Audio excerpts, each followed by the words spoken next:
Post-Pandemic Pastoral Ministry. What Now? What Next? By R. Clifford Jones.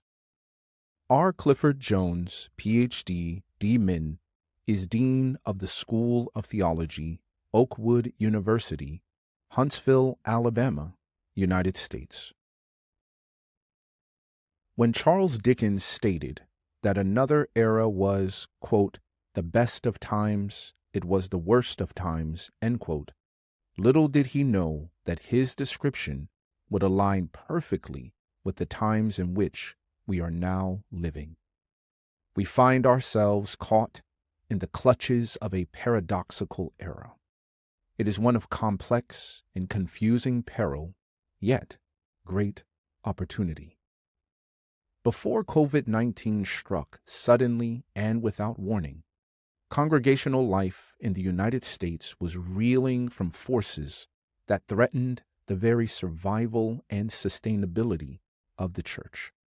The fastest growing religious group or category in the country at the time was the nones, those who claimed no religious affiliation while asserting they were deeply spiritual.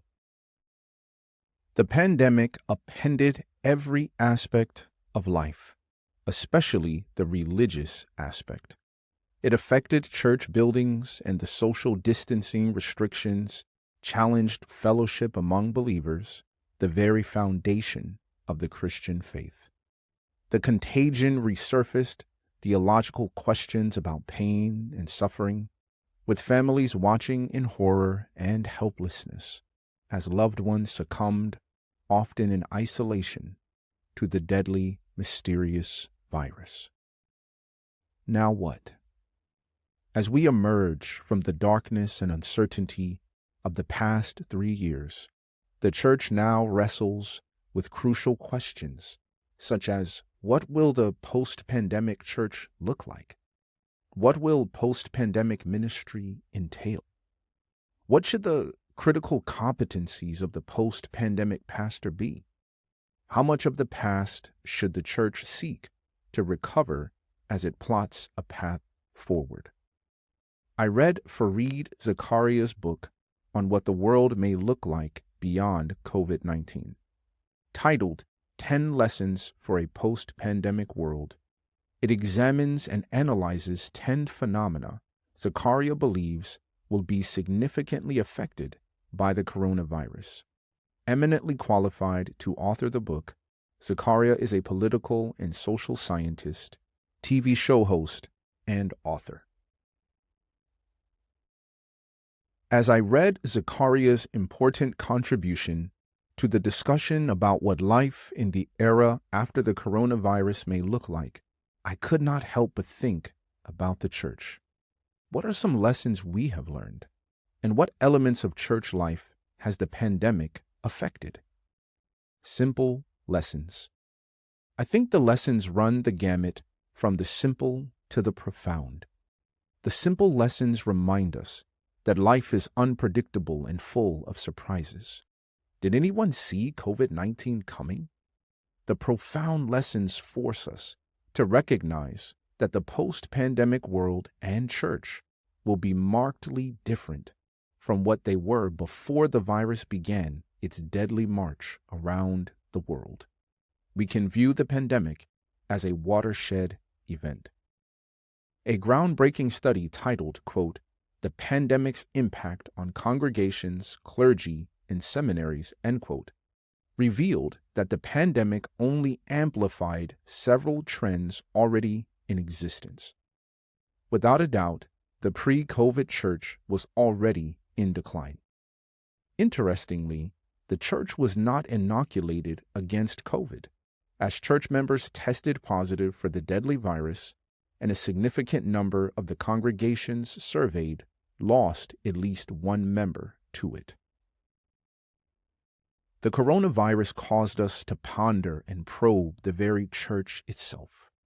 What are its nature and purpose? Why do people attend church? What is the call or mission of the church today? What impact will COVID have on the demographic profile of our congregations? Where is the Spirit of God at work today? Where is God present? These are deep theological questions that cry out for answers as we seek to recover and stress the meaning of church in the post-COVID era. The purpose and future. On a practical level, what will church leadership look like in a post-pandemic world? What new realities and pressures will reshape pastoral leadership? Which does the church need more? A rediscovery and growth of professional competencies, or a focused and intentional nurture of biblical spirituality? As the Dean of Oakwood University School of Theology, I ponder the purpose and future of theological education. How may theological schools best prepare pastors for a changing church? What must we teach students that will not only inform them, but also, more importantly, transform them? And how will we inspire them to grow their relationship with God, recognizing that He is the source of all knowledge, which we access through our relationship with Him and His creation? In the end, knowing God is what the church and theological education should be all about. Jesus should be the core and content of congregational life and Christian education. To know God, we must get to know each other, and knowing God and His love naturally leads to mission and service. Thing of the past? One of the profound lessons of the pandemic is the emergence, growth, and dominance of digital culture. When churches had to close their doors in March 2020, many had to scramble to procure technology and increase the technological literacy and competency of members to deliver services virtually. Virtuality is neither temporary nor fleeting. It is a phenomena that has redefined and continues to redefine life, and hybrid worship services are here to stay. The pandemic underscored that the people of God compose the church, not a building. Philosophically and theologically, Christians have known all along that the church is not a physical structure. The pandemic may have dealt a deadly blow to the idea that majestic cathedrals and elegant buildings are critical to congregational life. During the pandemic, buildings remained, for the most part, closed.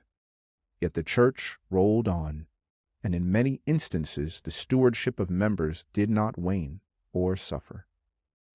In fact, tithe and offerings increased almost across the board in the North American division of Seventh-day Adventists. There was a time when a successful church building program set a pastor apart as being specially gifted. It may be too early to tell if the centrality of a building or the building-centric nature of some ministries is a thing of the past or still necessary in the present. Successful ministry will require a willingness to function well in either scenario, with building or without. Calls for what the post-pandemic church should look like include that it somehow returns to its pre-pandemic days. If we are to go back to the pre-pandemic church, I contend and urge that we should go all the way back to the apostolic church and recover and retrieve perspectives and practices that caused it to explode in growth and numbers. Without a doubt, we are at a dramatic moment in history, and the contours of tomorrow are not as clear as we may wish. Ours is a time of diversification that faces the threat of polarization. The task we have is one of reordering our steps in the Lord, of revisioning the future so that we pursue and achieve essential purposes and mutual goals. It is the best of times, and it is the worst of times. Change is not easy and often takes time. Yet this moment shows the need to adapt and calls for freshness and innovation that is informed and shaped by the Spirit of the living God. Now must be a time for collaboration. Credible and compelling ideas of togetherness will yield rich and riveting pathways to a future of triumph. As we willingly risk transparency and vulnerability, mission and ministry will become robust and compelling. Business as usual? Since relocating to Huntsville, Alabama, I have had to seek a haven in my next-door neighbor's tornado shelter on 2 occasions. I've been intrigued by the drill and particularly struck by how, after the warning was called off, my wife and I returned to what we were doing before it was issued. On both occasions, we picked up exactly where we had left off, continuing into the evening with business as usual. Is that what we are going to do in terms of ministry and church leadership after the scare of the pandemic? Or will the experience fundamentally alter at least some of what we do moving forward? When Noah and his family exited the ark, the world they encountered was unlike the one they left behind when they entered it. In a sense, the world the church is facing has changed, perhaps like it did post 9/11 or after the 2 world wars of the 20th century. We are facing a new landscape that requires a new set of assumptions and vision. For bibliographical and biblical references on this article, and for much more content for pastors and church leaders, please visit ministrymagazine.org.